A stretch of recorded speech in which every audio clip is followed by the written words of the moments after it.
Bonjour, j'espère que vous allez bien et que vous avez bien démarré la journée.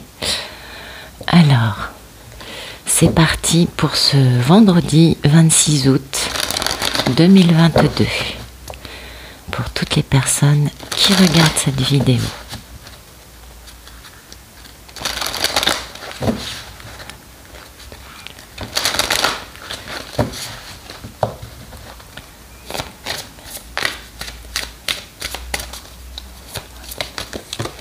Ah, on a un petit souci. Hop là. Ça arrive.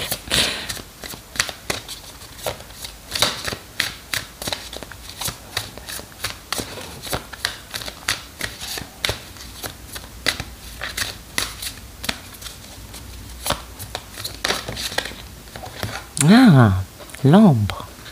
Intéressant. Ouais. Oh, c'est super beau tout ça. Ah oui, ça nous parle de grande purification. Normalement, l'émeraude, ça purifie, ça ancre. Ouais. Et puis ça permet d'ouvrir son cœur. Ouais. Donc ça, c'est très très très très beau. Donc ça permet de s'ouvrir à l'amour. Vous voyez, d'être... c'est la guérison du cœur normalement. Ça permet vraiment de se connecter, mais c'est pas que l'amour vis-à-vis des autres, ça va plus loin. Ça connecte avec l'univers, ça connecte avec toute forme d'amour. Et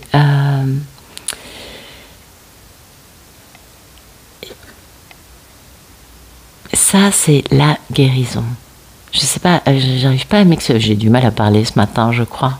Alors, l'émeraude, c'est une pierre de guérison. C'est une pierre qui dissout tout ce qu'il y a de ténébreux, de sombre en nous, et qui permet d'émettre une lumière plus blanche, plus lumineuse, qui permet d'être connecté à tout l'amour qu'il y a autour de nous. Et c'est une très jolie pierre, c'est vraiment... c'est le chakra du cœur, il est vert. Alors je sais, les pierres qui guérissent le cœur, elles sont roses normalement, on est bien d'accord. Je suis tout à fait d'accord là-dessus. Mais l'émeraude, c'est la grande pierre de guérison du cœur. C'est vraiment pour être connecté à tout amour possible qu'il y a dans l'univers autour de nous. Et ça nous ouvre, ça nous connecte et ça nous permet de ressentir cet amour qui nous dépasse et de nous connecter à cette source d'amour.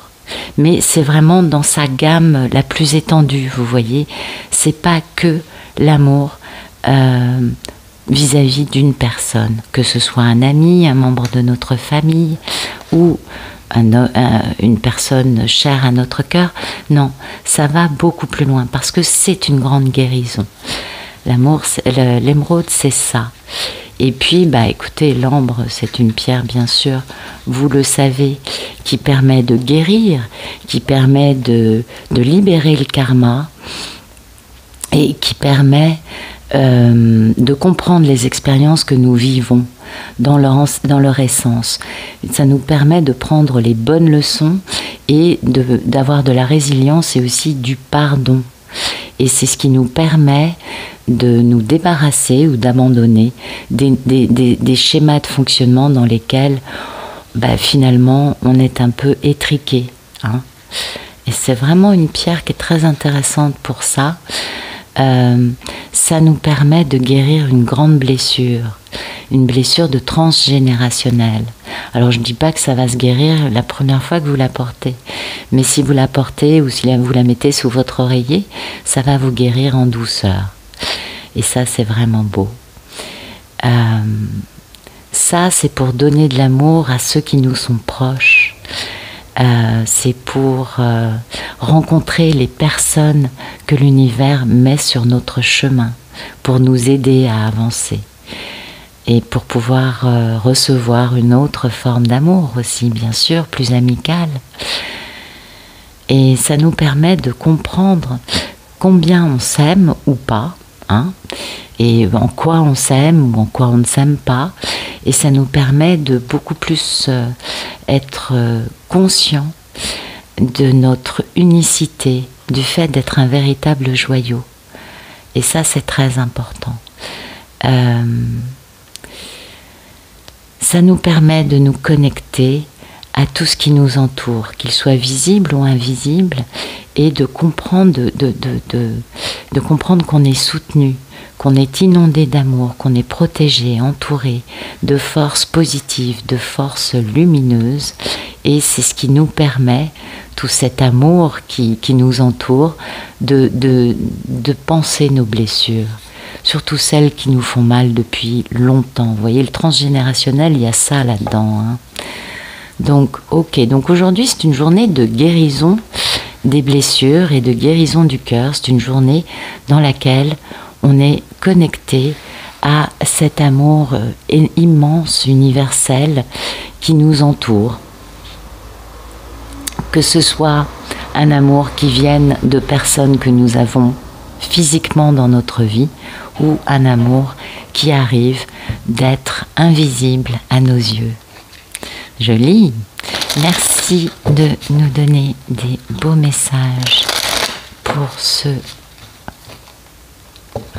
que la vérité soit, ça colle bien, hein, pour ce vendredi 26 août 2022. Pour toutes les personnes qui regardent cette vidéo.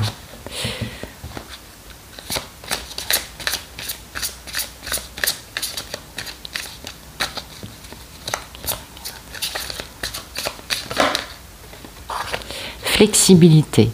Oui, ça c'est le principe de la souplesse, hein, de reprendre toujours sa forme initiale après que le vent, la tempête soit passée et nous ait courbé un maximum.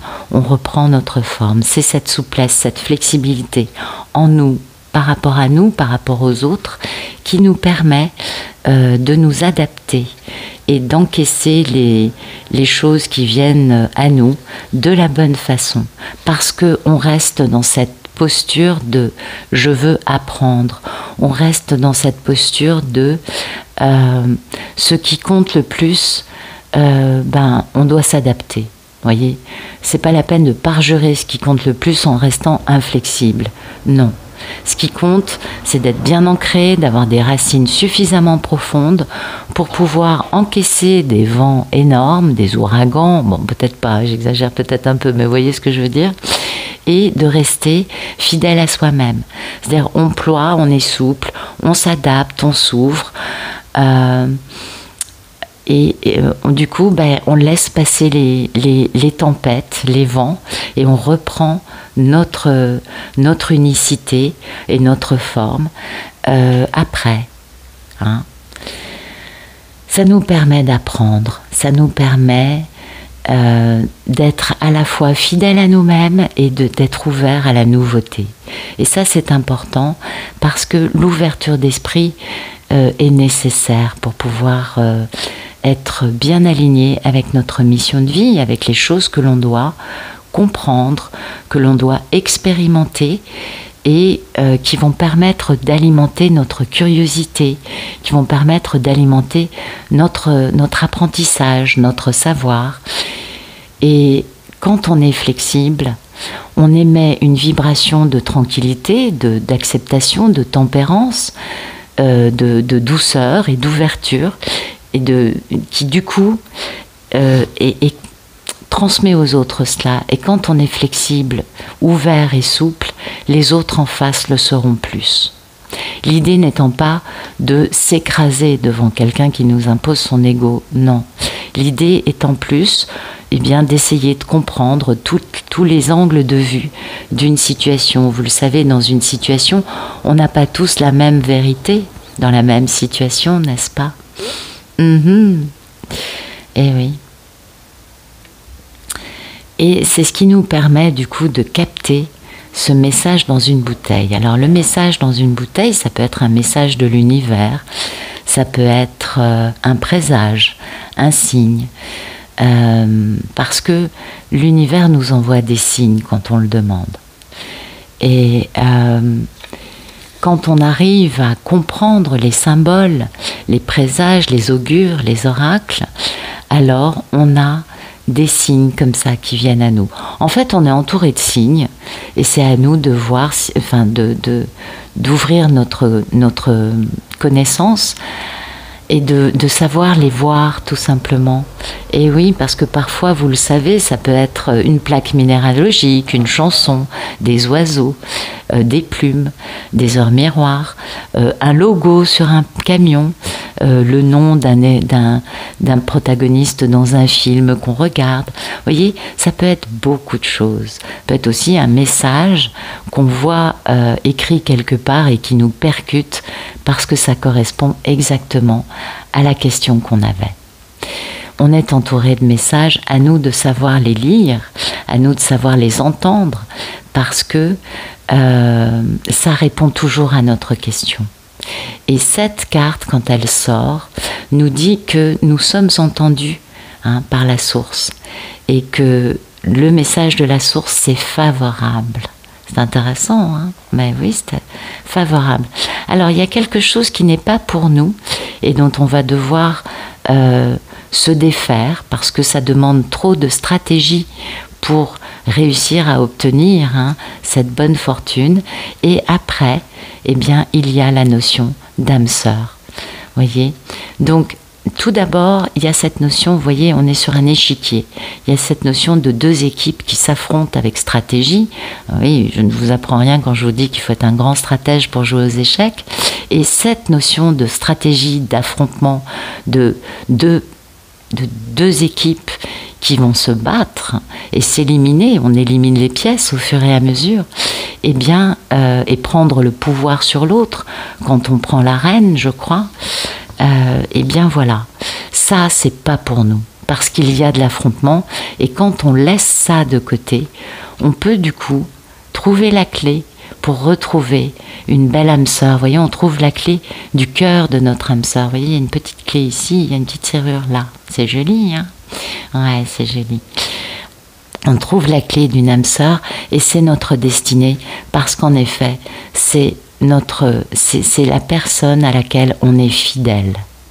Qu'on le veuille ou non, ces deux âmes sœurs ont un cœur fidèle l'une envers l'autre et on le voit, elles sont bien en miroir, ça nous parle bien d'un lien d'âme et c'est notre destin de retrouver cette personne. Mais auparavant, il va falloir comprendre que le côté bataille rangée, le côté affrontement n'est pas ce qui convient dans cette situation. Donc peut-être que dans une histoire avec un lien d'âme, une âme sœur, le maître mot, c'est de comprendre que tant qu'on sera dans l'affrontement, ça ne fonctionnera pas. Tant qu'on sera dans la stratégie, ça ne fonctionnera pas. Et qu'on doit passer à autre chose, qu'on doit passer à quelque chose du coup de beaucoup plus flexible, de beaucoup plus naturel, de beaucoup plus ouvert, et qui nous permet de rester fidèle à notre nature, mais aussi de rester ouvert à l'enseignement des aventures que la vie nous propose, et de capter notamment les messages que nous envoie peut-être notre âme sœur, ou que les guides nous envoient pour nous soutenir, pour nous prévenir, pour nous donner des nouvelles qu'on attend, en fait, des réponses que l'on veut recevoir, je crois. Ouais, on va regarder un message un peu plus dans la matière. Merci de nous donner des beaux messages pour ce vendredi 26 août 2022. Toutes les personnes qui regardent cette vidéo. Voilà.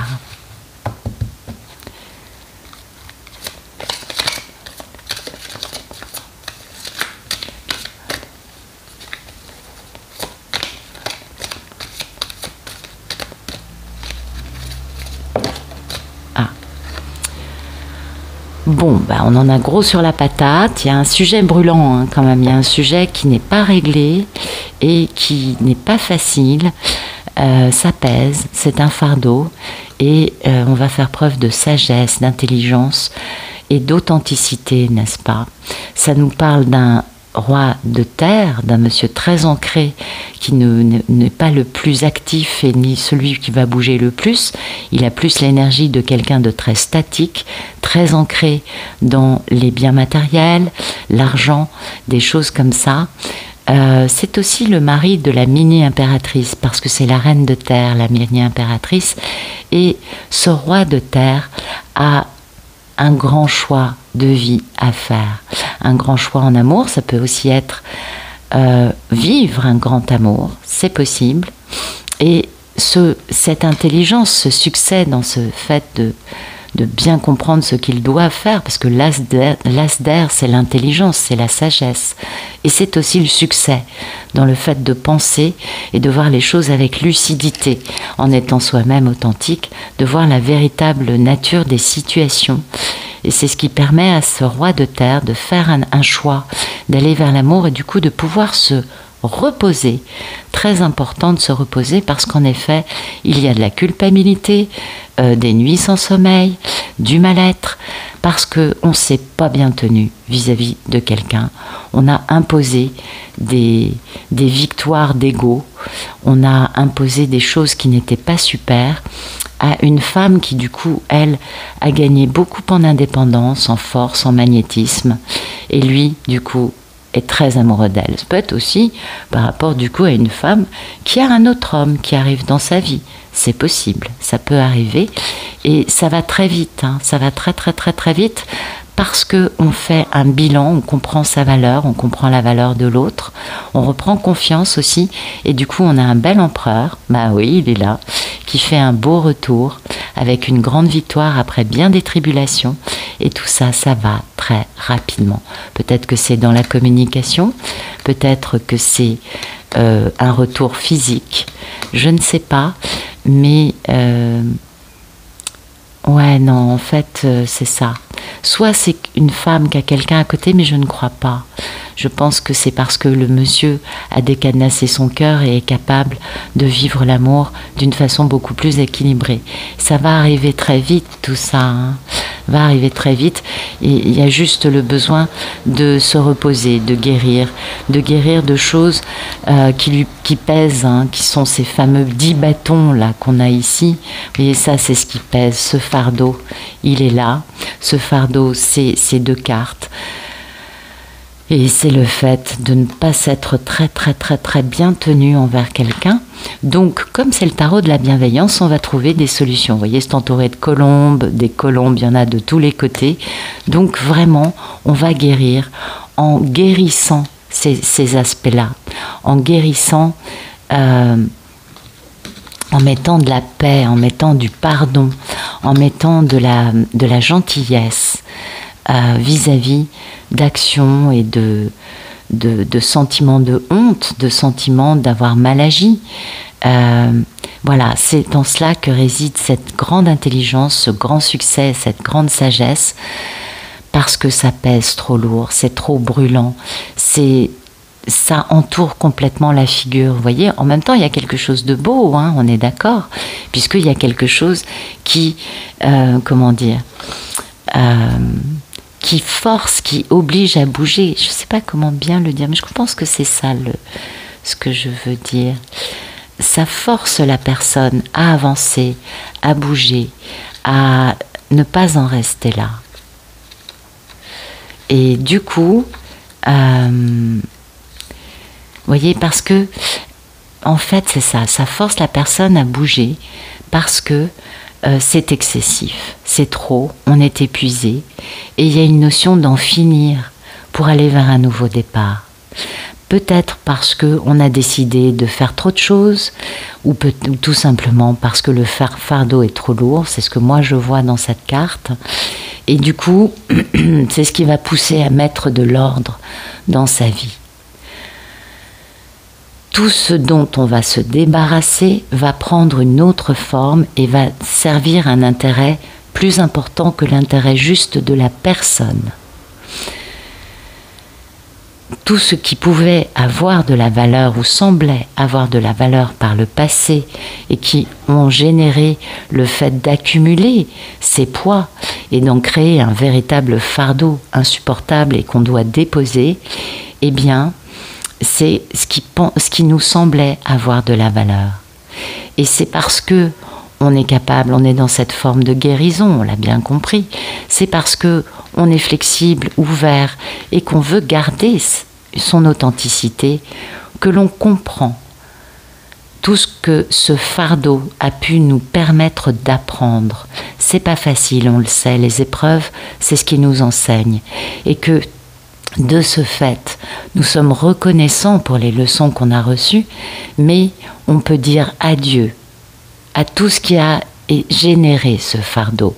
Les situations, les relations, les émotions, les pensées, les dictates que l'on a dans la tête, les choses qui nous ont poussés à accumuler tous ces fardeaux qui sont trop lourds et qui du coup n'ont plus aucune raison d'être dans notre vie parce qu'on n'en peut plus, parce qu'on est épuisé, parce qu'on veut éliminer tous ces excès qui nous entravent et qui nous empêchent d'aller vers un nouveau départ dans la vie. Et en décidant d'éliminer tout ça, on est en effet dans un grand succès, dans une grande sagesse, dans une grande intelligence. Cet homme, parce que là ça nous parle quand même d'un monsieur qui du coup va pouvoir, après avoir éliminé toutes ces choses qui lui pèsent terriblement, va pouvoir enfin se diriger vers l'amour, va pouvoir enfin devenir ce bel empereur qui est un homme lumineux, qui est quelqu'un qui fait les bons choix, n'est-ce pas? Et en faisant cela, cet homme, cette figure masculine, ce roi de terre, comprend que ça va au-delà de lui, de sa petitesse en tant qu'être humain, que c'est son destin, que c'est son karma, que tous ces fardeaux qu'il a accumulés, eh bien, il peut s'en débarrasser parce que finalement, il a payé son karma. Il a compris que la simple décision de regarder ça et de comprendre qu'il doit s'en défaire le libère de quelque chose qu'il a entravé. Et c'est quand on fait ça, c'est quand on reprend son pouvoir et qu'on décide de lâcher les choses qui ne nous apportent pas de bonheur, qui nous apportent plutôt des situations qui nous bouffent, on va dire ça comme ça. C'est quand on comprend ça qu'on reprend son pouvoir et qu'on peut enfin fermer une expérience karmique. Et ça, c'est très important. Du coup, ça permet d'accélérer, ça permet d'accélérer beaucoup et d'avoir des résultats qui vont arriver très vite pour avancer avec les bonnes informations, avec les bonnes dispositions et avec des masques que l'on aura retirés. Oui, parce que c'est aussi une carte d'authenticité. Comme on se défait de situations, de personnes qui ne font que nous peser, eh bien, on retire des masques. Parce qu'on décide enfin d'écouter le message de notre cœur, le message de notre véritable nature. Ce message, en premier lieu, c'est « Sauve-toi, pense à toi, ça va trop loin. Ce n'est pas de ton domaine de résoudre et de porter tout cela. Comprends en quoi ça t'a éprouvé, prends les bonnes leçons et avance. Débarrasse-toi des choses, comprends que tu ne peux pas, en tant qu'être humain, régler par toi-même tout ce que le karma a pu t'envoyer. Tu as enduré, tu as souffert, tu as appris, c'est bon, maintenant tu peux refermer cette porte. C'est un peu ça l'idée aujourd'hui des cartes. Ça nous parle beaucoup de guérison, ça nous parle beaucoup aussi d'en finir avec des choses qui nous empêchent de nous connecter à l'amour universel, à l'amour aussi que l'on peut avoir pour soi-même, je crois. Et ça nous permet de comprendre, en plus c'est assez rigolo, parce que je ne sais pas si vous voyez les couleurs, non mais j'avais pas vu, regardez, voilà, ces 3 cartes ont du orange, ont du vert. Ouais. Et ces 3 cartes ont une dominante de bleu et de vert. Couleur froide, couleur chaude. Intéressant. Et derrière, on a des couleurs chaudes, bien évidemment. C'est pas étonnant. Donc, vraiment une grande concordance. On avance, on continue, vous le savez. On est dans ce chemin de tranquille, hein, bon, qui n'est pas toujours évident, on est bien d'accord. On est dans un chemin ascensionnel. Et ce chemin ascensionnel nous demande à tous de guérir, d'être plus authentiques et de nous débarrasser de poids dans notre vie qui nous freinent et qui nous entretiennent dans une façon de fonctionner qui aujourd'hui est devenue obsolète. Je dirais ça comme cela. Voilà. Écoutez, j'espère que ça vous aura plu. Je vous souhaite une excellente journée et je vous dis à bientôt.